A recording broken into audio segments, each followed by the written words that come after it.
नमस्कार दोस्तों, स्वागत है आप सभी का पाई क्लासेस यूट्यूब चैनल पे। दोस्तों, आज का हमारा video class 10 Sanskrit objective question से संबंधित है। इस वीडियो में दोस्तों संस्कृत का 30 महत्वपूर्ण ऑब्जेक्टिव प्रश्न पे डिस्कस करेंगे, जो मैट्रिक बोर्ड परीक्षा के लिए काफ़ी ही महत्वपूर्ण है। दोस्तों, सारा प्रश्न आपका क्वेश्चन बैंक से लिया गया है, तो आप इस वीडियो को शुरू से अंत तक देखें और सभी प्रश्न को याद रखें, क्योंकि दोस्तों मैट्रिक परीक्षा में ज़्यादातर प्रश्न क्वेश्चन बैंक से ही पूछे जाते हैं। तो इसमें जितना भी प्रश्न है सारा प्रश्न क्वेश्चन बैंक से लिया गया है, तो वीडियो को शुरू से अंत तक जरूर देखें। तो चलिए शुरू करते हैं, देखते हैं आज का पहला प्रश्न। देखिए पहला प्रश्न क्या करा है। पहला प्रश्न करा है कि वैदिक साहित्य का अंतिम भाग है। ठीक है, वैदिक साहित्य का अंतिम भाग है। ऑप्शन ए में दिया गया है उपनिषद, बी में दिया गया है संहिता, सी में दिया गया है आरण्यक और डी में दिया गया है ब्राह्मण ग्रंथ। तो क्वेश्चन नंबर फर्स्ट का सही आंसर क्या होगा? तो ऑप्शन ए होगा, उपनिषद होगा। ठीक है, याद रखिएगा दोस्तों, वैदिक साहित्य का अंतिम भाग है तो उपनिषद है, ऑप्शन ए सही होगा। चलिए दोस्तों दूसरा क्वेश्चन देखिए। दूसरा क्वेश्चन में क्या करा कि अणु से भी छोटा क्या है? अणु से भी छोटा क्या है? आत्मा, परमात्मा, पर्वत या हाथी? तो 2 नंबर प्रश्न का सही आंसर ऑप्शन ए आत्मा होगा। ठीक है, याद रखिएगा कि अणु से भी छोटा क्या है? तो आत्मा। चलिए तीसरा प्रश्न देखते हैं। देखिए क्वेश्चन नंबर 3 में क्या करा है कि काव्य मीमांसा नामक ग्रंथ किसने लिखा है? क्वेश्चन काफ़ी महत्वपूर्ण है कि काव्य मीमांसा नामक जो ग्रंथ है यह ग्रंथ किसने लिखा है?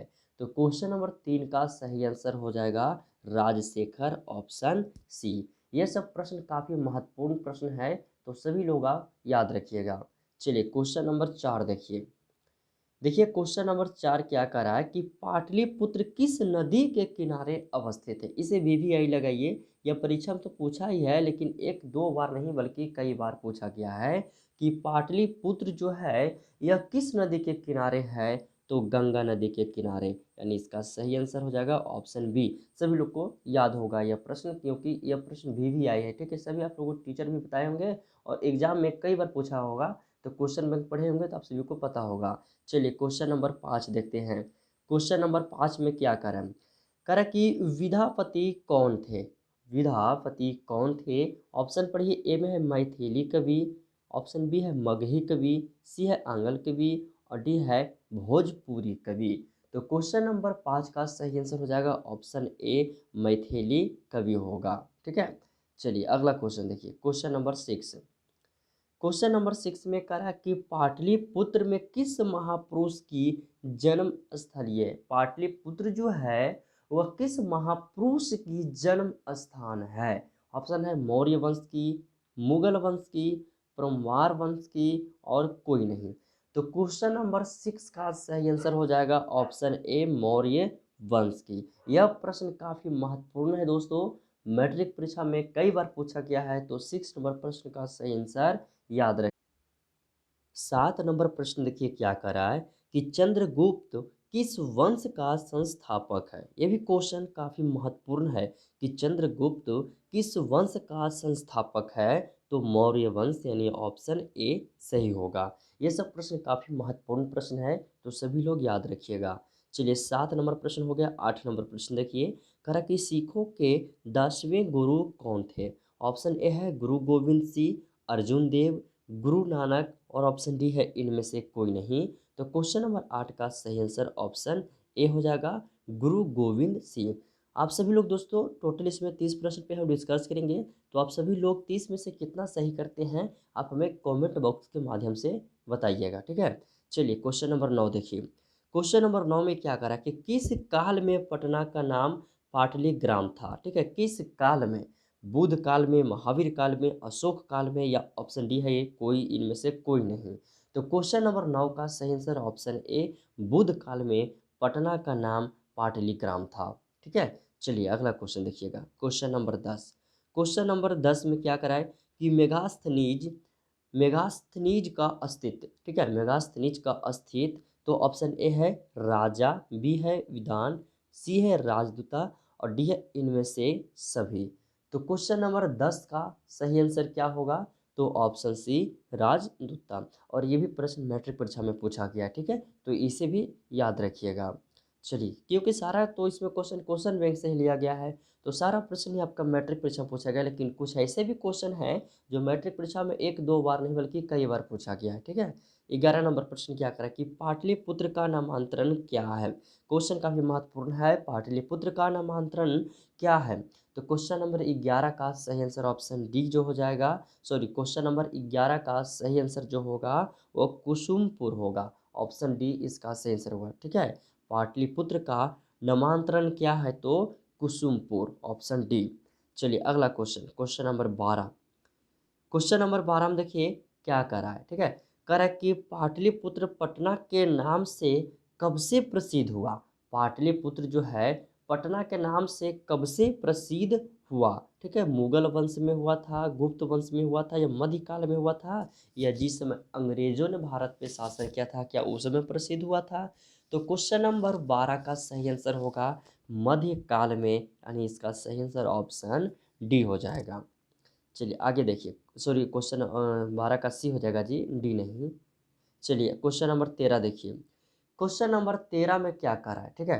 करा कि कौमुदी महोत्सव कहाँ मनाया जाता है। कौमुदी महोत्सव, यह जो महोत्सव है कहाँ मनाया जाता है, वैशाली में, गया में, पाटलिपुत्र में, या मुजफ्फरपुर नगर में। तो क्वेश्चन नंबर 13 का सही आंसर ऑप्शन सी पाटलिपुत्र में मनाया जाता है।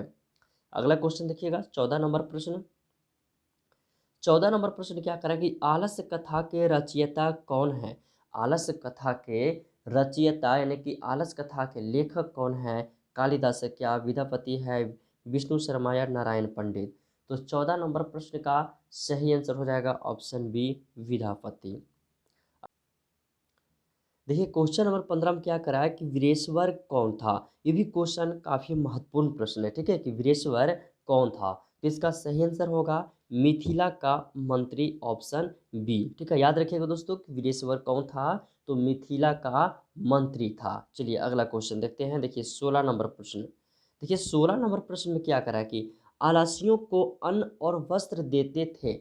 आलसियों को अन्न यानी कि खाने के लिए और पहनने के लिए वस्त्र देते थे कौन। विद्यापति देते थे क्या, वीरेश्वर देते थे, कर्मवीर, और ऑप्शन डी धर्मवीर। तो 16 नंबर प्रश्न का सही आंसर ऑप्शन बी वीरेश्वर ही देते थे। ऑप्शन बी इसका सही होगा, ठीक है। आलसियों को अन्न और वस्त्र कौन देते थे, तो वीरेश्वर देते थे।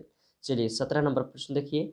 17 नंबर प्रश्न में क्या करा कि आलस्य कथा पाठ में किस दोष का वर्णन किया गया। आलस्य कथा जो पाठ है, इस पाठ में किस दोष का वर्णन किया गया। अर्थ का, धर्म का, आलस का, ऑप्शन डी कोई नहीं। तो 17 नंबर प्रश्न का सही आंसर ऑप्शन सी आलस का वर्णन किया गया था। चलिए अगला क्वेश्चन देखते हैं, क्वेश्चन नंबर 18। 18 नंबर प्रश्न में क्या करा है कि मनुष्य को कौन नष्ट कर देता है। मनुष्य को कौन नष्ट कर देता है, धन, धर्म, आलस, और ऑप्शन डी कोई नहीं। तो 18 नंबर प्रश्न का सही आंसर ऑप्शन सी आलस हो जाएगा। मनुष्य को कौन नष्ट कर देता है, तो आलस। चलिए अगला क्वेश्चन देखिएगा दोस्तों, क्वेश्चन नंबर 19। क्वेश्चन नंबर 19 में क्या करा कि आधुनिक काल की संस्कृति कवित्री कौन है। यह भी प्रश्न काफी महत्वपूर्ण प्रश्न है कि आधुनिक काल की संस्कृति कवित्री कौन है। तो क्वेश्चन नंबर 19 का सही आंसर पंडित छमाराव हो जाएगा, यानी ऑप्शन डी इसका सही आंसर होगा, ठीक है। याद रखिएगा आधुनिक काल की संस्कृत कवित्री कौन है, पंडित छमाराव। चलिए 20 नंबर प्रश्न देखिएगा। देखिए 20 नंबर प्रश्न में क्या करा है कि पुरुषों और नारियों के सहयोग से किसकी गाड़ी चलती है। पुरुष और नारियों के, ठीक है, मेल फीमेल के सहयोग से किसकी गाड़ी चलती है, देश की, नगर की, प्रांत का, और समाज का। तो 20 नंबर प्रश्न का सही आंसर ऑप्शन डी समाज का हो जाएगा, ठीक है। पुरुष और नारियों के सहयोग से समाज की गाड़ी चलती है। चलिए अगला क्वेश्चन देखिए, क्वेश्चन नंबर 21। 21 नंबर प्रश्न में करा कि संस्कृत साहित्य लेखिका पाठ में किसके महत्व का वर्णन किया गया है, ठीक है। संस्कृत साहित्य लेखिका पाठ में किसके महत्व का वर्णन किया गया है, तो औरत का, यानी इसका सही आंसर ऑप्शन डी होगा, औरत के महत्व का वर्णन किया गया है। अगला क्वेश्चन देखिए, क्वेश्चन नंबर 22। क्वेश्चन नंबर 22 है कि वर्तमान काल की संस्कृति लेखिका कौन है। वर्तमान काल की संस्कृति जो लेखिका है वह कौन है, सुलभा है, या मिथिलेश कुमार मिश्र है, या दोनों, ऑप्शन डी है इनमें से कोई नहीं। तो 22 नंबर प्रश्न का सही आंसर ऑप्शन बी हो जाएगा, मिथिलेश कुमार मिश्र। चलिए क्वेश्चन नंबर 23 देखिएगा। क्वेश्चन नंबर 23 में क्या करा है कि क्षमा राव किस काल के लेखक हैं। क्षमा राव लेखक जो हैं ये किस काल के, आधुनिक काल के, मध्यकाल के, प्राचीन काल के, या ऑप्शन डी इनमें से कोई नहीं होगा। तो 23 नंबर प्रश्न का सही आंसर ऑप्शन ए हो जाएगा, आधुनिक काल के लेखक हैं क्षमा राव। चलिए अगला क्वेश्चन देखते हैं 24 नंबर प्रश्न। देखिए 24 नंबर प्रश्न में क्या कर रहा है कि नामकरण किस संस्कार के अंतर्गत आता है। देखिए नामकरण जो होता है, ठीक है, ये जो संस्कार है यह किस संस्कार के अंतर्गत आता है। जन्म के पहले, जी नहीं, जन्म के पहले नामकरण नहीं होता है, जन्म के बाद नामकरण होता है। गृहस्थ में ये भी नहीं होगा, शौशव में, और ऑप्शन डी है शिक्षा में। तो शिक्षा में क्या नामकरण होता है, नहीं, शिक्षा में तो अक्षरों का ज्ञान दिया जाता है। तो इसका सही आंसर ऑप्शन सी शैशव हो जाएगा। ठीक है, याद रखिएगा नामकरण किस संस्कार के अंतर्गत आता है, तो शैशव। चलिए अगला क्वेश्चन देखिए 24 number question, sorry 25 number question में क्या करें कि भारतीय संस्कृत का परिचय किससे मिलता है। भारतीय संस्कृत का जो परिचय है यह किससे मिलता है, संस्कृत से, ज्ञान से, संस्कारों से या विज्ञान से, तो संस्कारों से मिलता है। यानी इसका सही आंसर ऑप्शन सी होगा, भारतीय संस्कृत का परिचय किससे मिलता है, संस्कारों से मिलता है। चलिए जी अगला क्वेश्चन देखिएगा 26 नंबर क्वेश्चन। 26 नंबर प्रश्न में क्या करा है कि कौन शब्द सीमित रूप में व्यंग रूप में व्यवहार होता है। कौन शब्द, विकारी शब्द, अविकारी शब्द, संस्कार या ज्ञान शब्द, इनमें से कौन शब्द जो है वो व्यंग रूप से व्यवहार होता है। तो क्वेश्चन नंबर 26 का सही आंसर हो जाएगा संस्कार शब्द। ठीक है, कौन शब्द, संस्कार शब्द। चलिए 27 नंबर प्रश्न देखिए। 27 नंबर प्रश्न में पूछा गया है कि अक्षर आरंभ करना किस संस्कार के अंतर्गत आता है। ठीक है, अक्षर वगैरह का जो ज्ञान देना है वो किस संस्कार के अंतर्गत आता है। जन्म से पूर्व यानी कि जन्म के पहले, नहीं जन्म के पहले, जब जन्म ही नहीं लगा तो उसको कुछ के संस्कार देंगे, अक्षर के देंगे या कुछ किसी का भी नहीं देंगे। पानी ग्रह, ठीक है, तो यह भी नहीं होगा। विवाह, तो विवाह में अक्षर का नहीं, उसमें आपका विवाह से संबंधित संस्कार का ज्ञान दिया जाता है। इसमें शिक्षा होगा। ठीक है, तो इसका सही आंसर ऑप्शन सी शिक्षा होगा, शिक्षा में। ठीक है, चलिए अगला क्वेश्चन 28 नंबर क्वेश्चन देखिएगा। 28 नंबर प्रश्न क्या करा कि इंद्राणी का वर्णन किस वेद में है। इंद्राणी का वर्णन जो है यह किस वेद में है। ऑप्शन देखिए ए में दिया गया अथर्ववेद, ऋग्वेद, सामवेद, और ऑप्शन डी कोई नहीं। तो इसका सही आंसर ऑप्शन ए हो जाएगा, अथर्ववेद में होगा। ठीक है, इंद्राणी का वर्णन अथर्ववेद में होगा। चलिए क्वेश्चन नंबर 29। 29 नंबर प्रश्न देखिए क्या करा कि अथर्ववेद में कितने महिलाओं का वर्णन है। 7, 5, 6, और ऑप्शन डी है 8। तो क्वेश्चन नंबर 29 का सही आंसर हो जाएगा ऑप्शन बी 5 हो जाएगा। चलिए अगला क्वेश्चन, ये सब प्रश्न काफ़ी महत्वपूर्ण प्रश्न है तो दोस्तों, इसे आप याद रखिएगा। ठीक है ना, शायद इस पर भी एग्जाम में पूछ भी सकता है। चलिए 30 नंबर प्रश्न देखिएगा। 30 नंबर प्रश्न में क्या करा है कि किस संस्कार के बाद मनुष्य गृहस्थ जीवन में प्रवेश करता है। ठीक है, किस संस्कार के बाद मनुष्य गृहस्थ जीवन में प्रवेश करता है। शिक्षा के बाद, जन्म पूर्व के बाद, देखिए इसमें अब है कि विवाह के बाद, और ऑप्शन डी सभी। तो गृहस्थ जीवन में प्रवेश जब मनुष्य करता है तो वो विवाह संस्कार के बाद करता है, यानी शादी ब्याह के बाद करता है। तो इसका सही आंसर क्या होगा, ऑप्शन सी होगा, विवाह संस्कार। ठीक है, तो ये आपका 30 महत्वपूर्ण प्रश्न था संस्कृत का। आप सभी लोग कमेंट बॉक्स में बताइएगा हमें कमेंट कर कि 30 में पहले से आपको कितना याद था। देखिए ये जो हम आपसे पूछते हैं कि 30 में पहले आपको कितना याद था, तो इससे हमें पता चलता है दोस्तों कि आप सभी का तैयारी जो है वो कितनी हो चुकी है। ठीक है, तो सभी स्टूडेंट लोग कमेंट बॉक्स में बताइएगा 30 में कितना सही हुआ है। यदि कोई प्रश्न में दिक्कत हो तो आप हमें पूछ सकते हैं, कमेंट बॉक्स में आप क्वेश्चन नंबर के साथ पूछ सकते हैं। इसका पीडीएफ दोस्तों आप लोग डाउनलोड कर लीजिएगा। वेबसाइट आपका है 5 स्टार स्टडी। ठीक है, 5 स्टार स्टडी आपको गूगल में सर्च करना है, वेबसाइट आपका आ जाएगा। उस वेबसाइट के माध्यम से आप डाउनलोड कर सकते हैं, या मोबाइल एप्लीकेशन में भी आप इसको पीडीएफ डाउनलोड कर सकते हैं। पाई क्लासेस मोबाइल एप्लीकेशन आप डाउनलोड कर लीजिएगा, उसमें आपका पीडीएफ मिल जाएगा। सबसे स्टार्टिंग में प्ले स्टोर में उस सभी का लिंक हम वीडियो के डिस्क्रिप्शन में दे देंगे, वेबसाइट का लिंक दे देंगे और आपका एप्लीकेशन का लिंक देंगे, जाके आप पीडीएफ डाउनलोड कर लीजिएगा। ठीक है, पीडीएफ रहेगा आपके पास ना, तो कभी भी आप पढ़ सकते हैं। या फिर आप व्हाट्सएप ग्रुप में भी जुड़े हैं तो व्हाट्सएप ग्रुप में भी शेयर कर देंगे। तो ठीक है, मिलते हैं अगले वीडियो में। वीडियो पसंद आया हो वीडियो को लाइक कीजिएगा, अपने दोस्तों में शेयर कीजिएगा। जो स्टूडेंट पहली बार आए हैं चैनल को सब्सक्राइब करके बेल आइकन को प्रेस कीजिए ताकि आपका हर एक नए वीडियो का नोटिफिकेशन समय से मिलता रहे।